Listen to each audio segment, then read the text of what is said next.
بسم اللہ الرحمن الرحیم۔ شروع اللہ کا نام لے کر جو بڑا مہربان نہایت رحم کرنے والا ہے۔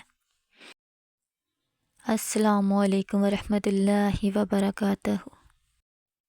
حضرت معاذ بن جبل رضی اللہ تعالی عنہ بیان کرتے ہیں، ایک روز رسول صلی اللہ علیہ وآلہ وسلم ہمیں نماز فجر پڑھانے کے لیے تشریف نہ لائے۔ قریب تھا کہ ہم سورج طلوع ہونے کا مشاہدہ کر لیتے، پھر آپ صلی اللہ علیہ وآلہ وسلم بہت تیزی سے تشریف لائے، چنانچہ نماز کے لیے اقامت کہی گئی۔ رسول صلی اللہ علیہ وآلہ وسلم نے اختصار کے ساتھ نماز پڑھائی۔ بس جب آپ صلی اللہ علیہ وآلہ وسلم نے سلام پھیرا تو بلند آواز فرمایا، اپنی جگہوں پر ایسے ہی بیٹھے رہو۔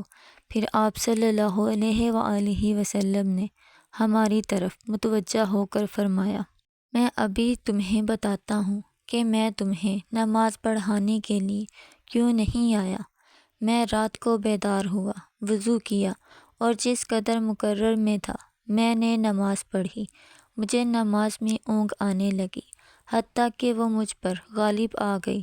تب میں نے اپنے رب تبارک و تعالیٰ کو بہترین صورت میں دیکھا، چنانچہ اس نے فرمایا، محمد۔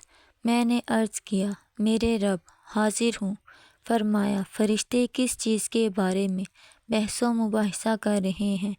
میں نے عرض کیا، میں نہیں جانتا۔ اللہ تعالیٰ نے 3 مرتبہ ایسے فرمایا۔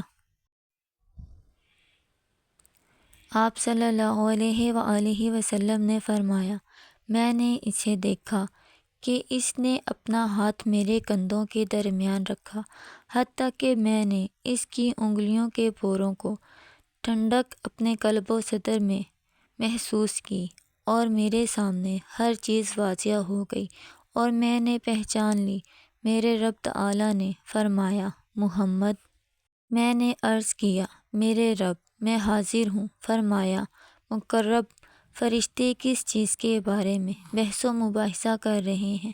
میں نے عرض کیا، گناہ مٹا دینے والے اعمال کے بارے میں۔ فرمایا، وہ کیا ہیں؟ میں نے عرض کیا، باجماعت نماز پڑھنے کے لیے چل کر جانا، نماز کے بعد مسجد میں بیٹھے رہنا، ناگواری کے باوجود اچھی طرح وضو کرنا۔ فرمایا، پھر وہ کس چیز کے بارے میں بحث کر رہے ہیں؟ میں نے عرض کیا، درجات کے بارے میں۔ فرمایا، وہ کیا ہے؟ میں نے عرض کیا، کھانا کھلانا، نرمی سے بات کرنا، اور جب لوگ سو رہے ہوں تو نماز تہجد پڑھنا۔ فرمایا، کچھ مانگ لیں۔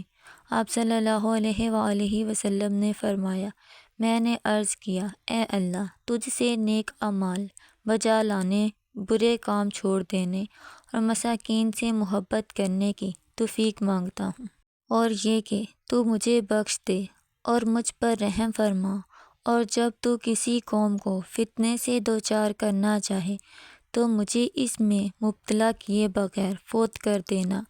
میں تجھ سے تیری محبت، تجھ سے محبت کرنے والوں کی محبت اور ایسے اعمال کی محبت کا سوال کرتا ہوں جو مجھے تیری محبت کے قریب کر دے۔